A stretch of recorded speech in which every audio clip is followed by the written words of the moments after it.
Disclaimer: this content is only for education purpose.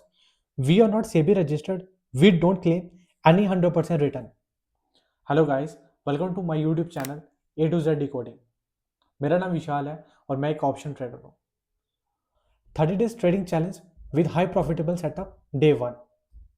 30 days trading challenge के अंदर मैं आपको एक्सप्लेन करूंगा दो सेटअप्स जो रहेंगे हमारे हाई प्रॉफिटेबल सेटअप्स, और साथ ही हम लोग रियल ट्रेड्स भी लेंगे 2 लॉट के साथ.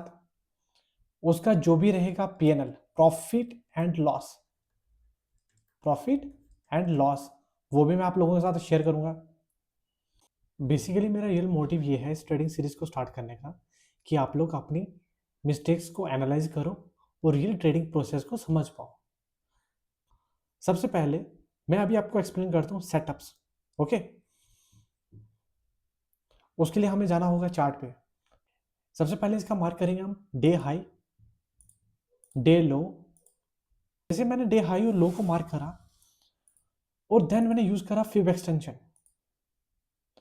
जब मैंने फिब एक्सटेंशन यूज करा तो मार्केट कहीं ना कहीं एक लेवल ये 0.5 के लेवल पे मल्टीपल टाइम रेजिस्टेंस ले रही थी.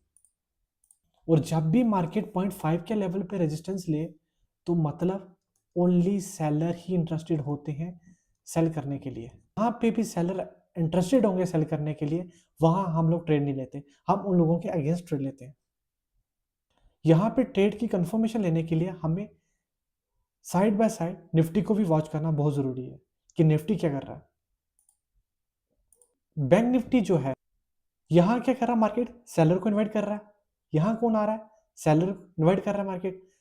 सिर्फ यहाँ पे सेलर ही इंटरेस्टेड है सेल करने के लिए. ओके, और वहीं देखा जाए जो निफ्टी 50 है, निफ्टी 50 में भी तो डे लो तोड़ने के बाद कौन आ रहा है, सेलर आएंगे. जब हर जगह बैंक निफ्टी में भी सेलर्स आ रहे, निफ्टी में भी सेलर्स आ रहे, तो बताओ क्या आप लोग भी एक रिटेलर की तरह सोचोगे क्या? नहीं, हम लोग ऑपरेटर की तरह एक इन ट्रेड को प्लान करेंगे. यहाँ पे जैसे निफ्टी ने अपने डे लो को ब्रेक डाउन करा और ब्रेक डाउन करके लिक्विडिटी को स्वीप करा, हैमर बनाया और साथ ही फुल कैंडलस्टिक पैटर्न भी. तो मतलब हम लोगों की यहीं पे एंट्री बनती है, नीचे रहेगा हमारा स्टॉप लॉस. तो हमारा टारगेट क्या रहेगा, ये वाला रिसेंट स्विंग हाई. बेसिकली जितने भी अभी तक स्टॉप लॉसेज है मार्केट के वो यहाँ पे पड़े हैं, इसलिए हम लोगों का टारगेट ये होगा. अब हम देखते हैं कि एक्चुअल में हमारा रिस्क टू रिवॉर्ड रेशियो क्या बैठ रहा है इस ट्रेड में. हम लोगों ने यहाँ पे एंट्री प्लान करी, फुल बॉडी कैंडलस्टिक क्लोजिंग होने के बाद स्टॉप लॉस लगाया नीचे 20 पॉइंट का और टारगेट हमने लगा दिया क्या, रिसेंट स्विंग हाई. तो हमारा रिस्क टू रिवॉर्ड रेशियो क्या बैठ रहा है इसमें, 1:3 का. तो बिल्कुल परफेक्ट है. तो this is a perfect trade. अभी आप लोगों के दिमाग में एक और क्वेश्चन आ रहा होगा कि मार्केट तो ब्रेकआउट करने के बाद और भी बहुत ज्यादा ऊपर गया, हम लोगों ने ये चीज क्यों नहीं कैप्चर करी. बट एक्चुअली करंट सिचुएशन के हिसाब से देखा जाए तो सबसे ज्यादा स्टॉप लॉसेस यहां तक थे. तो मेरा जो टारगेट है, सेफ टारगेट, वो ये है, ना कि ये. अभी मैं आप लोगों को एक्सप्लेन करता हूं सेटअप नंबर 2. ओके, उससे पहले मैं आपको उसका लॉजिक एक्सप्लेन करता हूं. ओके, सपोज मार्केट को ऊपर जाना है यहां से, तो क्या है, कभी ऐसे डायरेक्ट मार्केट वन वे ऊपर चल जाएगा, कभी नहीं जाएगा ना. मार्केट का ऊपर जाने का एक चाल होती है, एक तरीका होता है, एक वे होता है ऊपर जाने का. वो कैसे जाती है मैं बताता हूँ आपको. सपोज इनिशियली मार्केट क्या करती है, वन वे मार्केट ऊपर जाएगी, छोटा सा रिट्रेस करेगी, फिर ऊपर चलेगी, फिर रिट्रेस करेगी, फिर ऊपर चलेगी. मतलब एक्चुअल में जो मार्केट का नेचर है ये है, जब मार्केट को ऊपर जाना हो. ओके, जो आज के ट्रेड का लॉजिक था वो भी सिमिलरली कुछ ऐसा ही था. मैं अभी एक्सप्लेन करता हूँ आपको. सपोज मार्केट यहां से वन वे मार्केट ऊपर गई, फिर यहां से नीचे आई. सपोज अब ये कोई एक रेजिस्टेंस पॉइंट है, यहां से मार्केट ऊपर गई, फिर नीचे आई, यहां से ऊपर गई. तो सपोज मार्केट ने अब क्या करा, यहां से मार्केट ने इसको ब्रेकआउट कर लिया, एक रेजिस्टेंस, दो रेजिस्टेंस. अब क्या करा मार्केट ने, रेजिस्टेंस को ब्रेकआउट कर लिया, मतलब बायर्स बहुत ज्यादा स्ट्रांग है.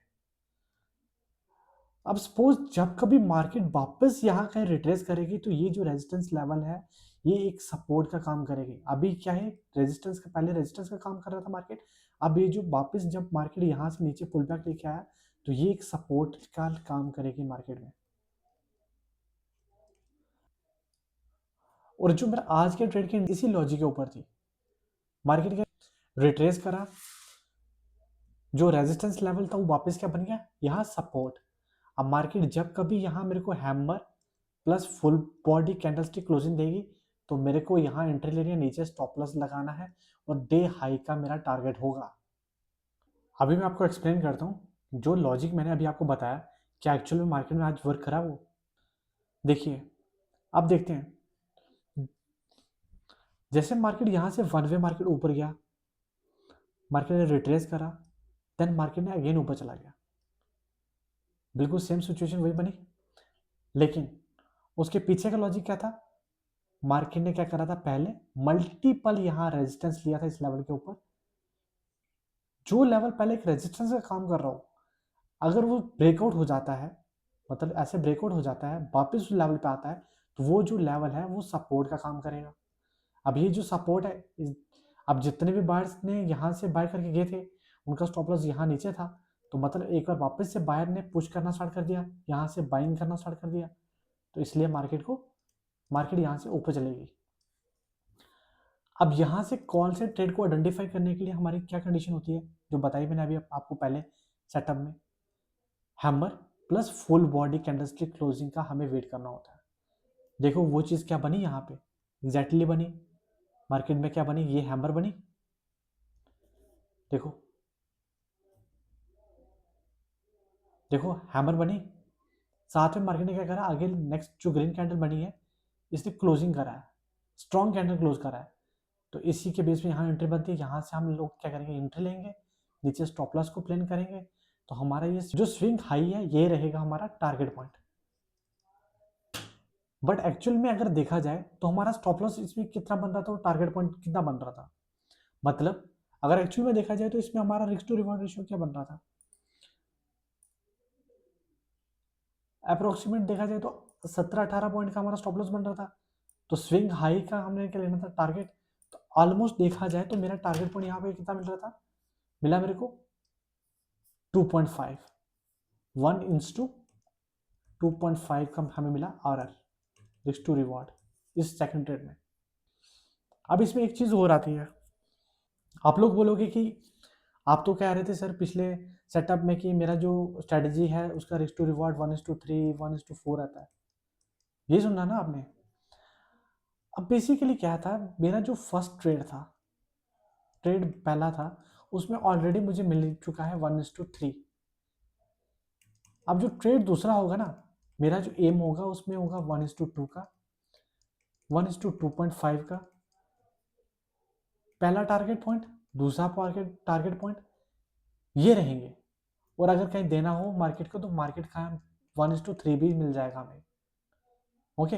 बट हम इतने के लिए हम वेट नहीं करते, जब हमें एक टारगेट मिल गया, टीजीटी मिल गया, हम दूसरे में क्या करेंगे, 1:2 या 1:2.5 के ही लेके एग्जिट कर लेंगे। आज डेट क्या है गाइस, देखो आज डेट क्या है, 10/3/26, राइट। अभी मैं आपको इसका पैनल दिखाता हूँ, देखिए नाम क्या है मेरा, सबसे पहले आप यहाँ चेक करिए, अकाउंट मेरा ही है, नाम क्या है, विशाल। जो आज का मेरा नेट पैनल क्या था, ओवरऑल पैनल था 4647 rupees, but after charges brokerage कटने के बाद मेरे को कितना मिल रहा है, अप्रोक्सीमेट 4500 रुपीज़। ये था मेरा आज का प्रॉफिट। मैंने आपको बताया था ना कि मैं आपको बताऊंगा 2 लॉट से ट्रेड करके, तो ये एक्चुअल में ही 2 लॉट से मैंने ट्रेड करा है। अब जैसे मैंने आपको कहा था कि मैं आपको 2 लॉट से ट्रेड करके दिखाऊंगा, तो एक्चुअल में ये तो 4 लॉट दिख रहा है, नहीं। बेसिकली क्या होता है, जब आप एक लॉट को बाय करते हैं तो उसका एक पहले एग्जीक्यूट होता है, फिर जब दूसरा लॉट बाय करते हैं तब दूसरा एग्जीक्यूट होगा, तो मतलब टोटल कितने हो गए, 2 बार मैंने बाय करा, 2 बार मैंने सेल करा, तो इसलिए मतलब दिखा रहा है यहाँ पे टोटल ट्रेड्स 4, राइट गाइस। अगर फिर भी आपको कोई सेटअप समझ ना आया हो, मेरी बात बताई हुई आपको समझ ना आई हो, तो आप लोग क्या कर सकते हो, आप मेरे को फॉलो कर लो इंस्टा पे, डायरेक्ट मैसेज करके आप मुझे अपना कोई भी डाउट है आप पूछ सकते हो मेरे से। ओके, अगर आप टेलीग्राम ज्वाइन करते हो तो आप मेरी टेलीग्राम कम्युनिटी में ऐड हो जाओगे। गाइस, जो भी मार्केट के अपडेट रहेंगे, अपडेट्स कुछ भी होगा, सबसे पहले आपको देखने के लिए आपको टेलीग्राम को ज्वाइन करना पड़ेगा। गाइस, लिंक मैंने डिस्क्रिप्शन में दे रखा है दोनों का, इंस्टाग्राम का और टेलीग्राम दोनों का, ज्वाइन कर लो।